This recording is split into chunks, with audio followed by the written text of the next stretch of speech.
নবম পে স্কেলের গেজেট প্রকাশের আগে আইএমএফের কঠোর নজরদারি। আগামী 12 থেকে 16 জুলাই আইএমএফ প্রতিনিধিদের ঢাকা সফরের সময় পে স্কেল নিয়ে বিশেষ বৈঠক অনুষ্ঠিত হবে। এর পাশাপাশি 12 থেকে 20তম গ্রেডের চাকরিজীবীদের জন্য খুব ভালো একটি খবর, রেশন সুবিধা চালু হতে যাচ্ছে।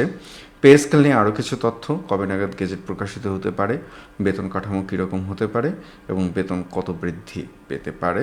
আসসালামু আলাইকুম, যে যেখান থেকে আমাদের এই ভিডিও দেখছেন, আমার পাঠঘরে আপনাদেরকে আরও একবার স্বাগতম।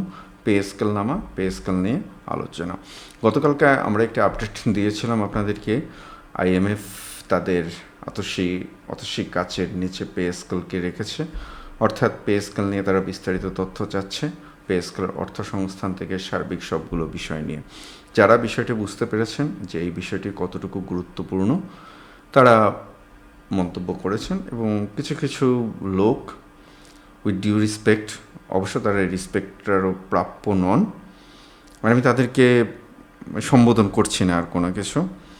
আমি শুধু একটা কথাই বলবো, এই সমস্ত ভিডিও আপনাদের জন্য না। যদি আমার এই ভিডিওটি আপনাদের সামনে আসে, স্কিপ করে যাবেন, তা না হলে আপনার মনোবৈকল্য যেটা, অর্থাৎ মানসিকভাবে যে আপনারা মানে বৈকল্য বা মানসিকভাবে যে আপনারা প্রতিবন্ধী, সেটা প্রকাশ হয়ে পড়বে। মন্তব্য যেটা করছেন ওটা নিয়ে আমার কোনো সন্দেহ নেই, কারণ যার যতটুকু বোঝার ক্ষমতা সে তো ওই মন্তব্যটাই করবে। তো আমরা আইএমএফের যে বিষয়টা সেটা নিয়ে কথা বলবো, এবং সবচেয়ে ভালো একটি খবর যেটা, সেটা হচ্ছে যে রেশনিং সুবিধা চালু হচ্ছে।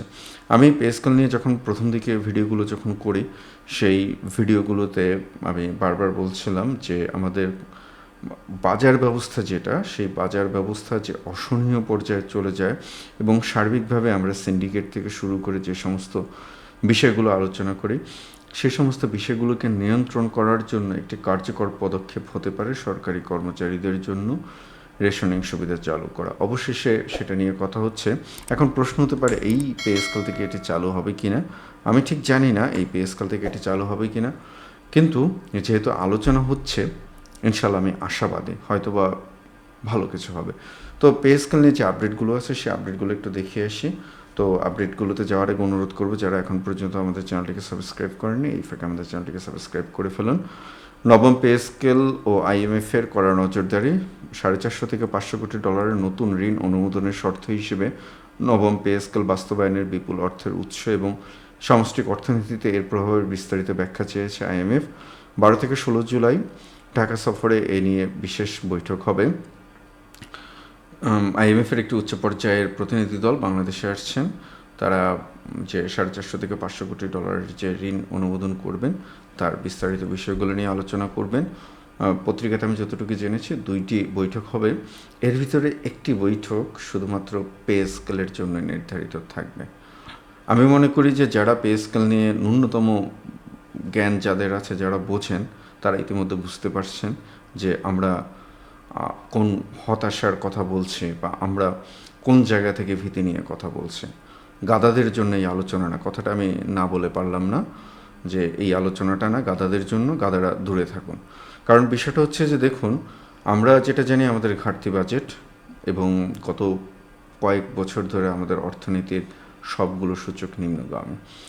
এই অবস্থায় পে স্কেল সহ সার্বিক অর্থনীতি সচল রাখতে দাতা সংস্থাগুলোর উপর নির্ভর করতে হচ্ছে।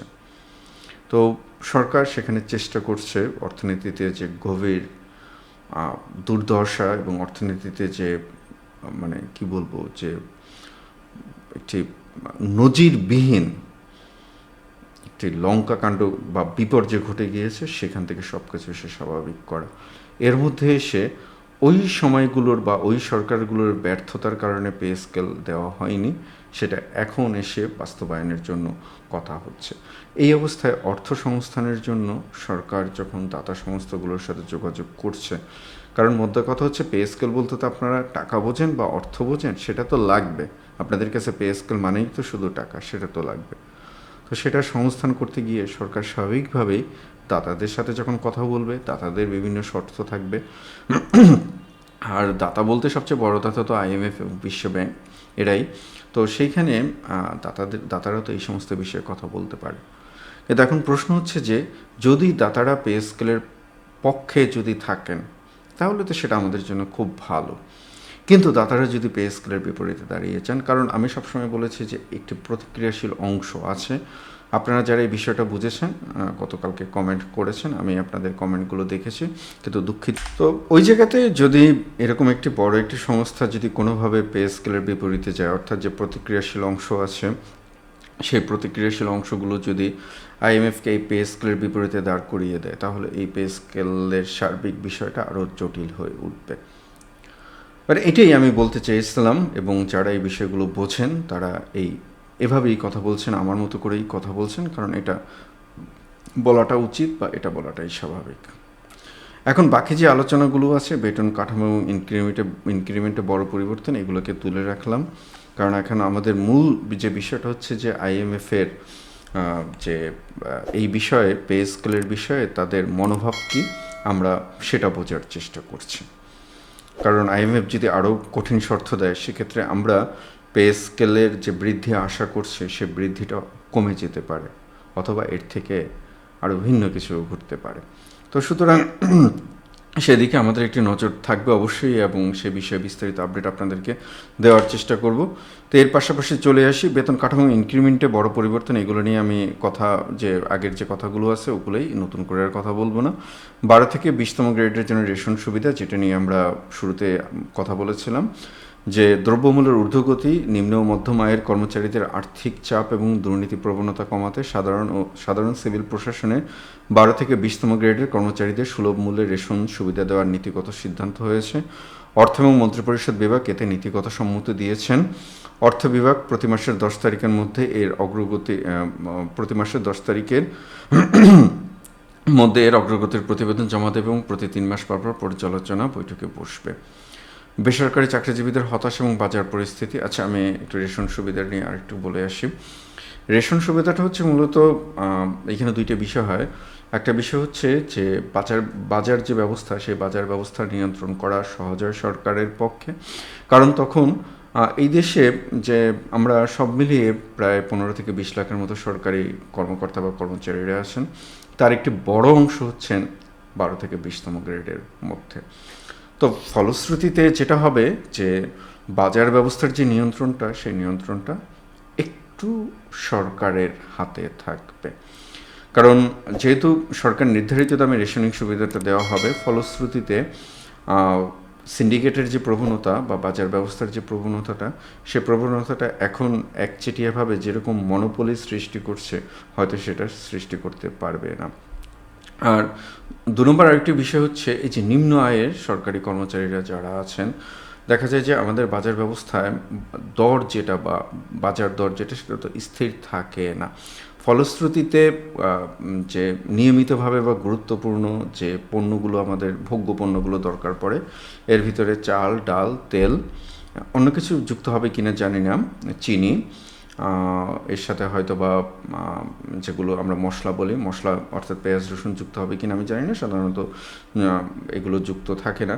তো ওই অবস্থাতে স্থির দামে বা নির্দিষ্ট দামে এই কর্মচারীরা ওই পণ্যগুলো কিনতে পারবে। তো ফলশ্রুতিতে সার্বিকভাবে কর্মচারীদের জীবনমানও উন্নয়ন হবে, এবং সরকারের বাজার ব্যবস্থায় যে মনোপলি বা সোজা কথা বলতে গেলে যে সিন্ডিকেট, সেই সিন্ডিকেটটাকে নিয়ন্ত্রণ করাও কিছুটা সহজ হবে। তো সব কিছু মিলিয়ে পে স্কেল নিয়ে আমরা আশাবাদী, এখনও আমি আশাবাদী ব্যক্তিগতভাবে যদি আমাকে জিজ্ঞেস করেন, কারণ শুরু থেকেই আমি বলে আসছিলাম যে আমাদের পে স্কেলে হয়তো বা শকুনের চোখ পড়েছে। যাই হোক, সব কিছু মিলিয়ে সেখান থেকে আমরা বেরিয়ে এসেছি। এখন সর্বশেষ আইএমএফের যে বিষয়টা, আমরা আশা করি যে সরকার, যেহেতু মাননীয় প্রধানমন্ত্রী নীতিগত সিদ্ধান্ত দিয়েছেন এবং তিনি যথেষ্ট আন্তরিক, এবং মাননীয় অর্থমন্ত্রী মহোদয় পে স্কেলের বিষয়ে যথেষ্ট আন্তরিক, তারা আইএমএফকে বোঝাতে পারবেন, এবং ইনশাল্লাহ আমি আশাবাদী যে আমাদের পে স্কেল নিয়ে আমাদের যে দুশ্চিন্তা, সেই দুশ্চিন্তাটা শেষ পর্যন্ত থাকবে না। তো সব কিছু মিলিয়ে প্রিয় সহকর্মীরা, পে স্কেল নিয়ে আপনাদের মতামত কী? যেহেতু বৈঠক আগামীকাল থেকে শুরু হবে, 12, 13, 14, 15, 16 মোট 5 দিন অনুষ্ঠিত হবে। তো আমরা ইনশাল্লাহ এর ভিতরে আমরা আপডেট জানতে পারবো। তো আপনারা আপনাদের মতামত অবশ্যই জানাবেন, এবং যে কোনো কমেন্ট বা মতামত সেটা অবশ্যই গঠনমূলকভাবে করবেন, এবং সমালোচনাও গঠনমূলকভাবে করবেন। আপনাদের মতামতের অপেক্ষায় ভালো থাকবেন। আবার দেখা হবে আপনাদের সাথে। আসসালামু আলাইকুম।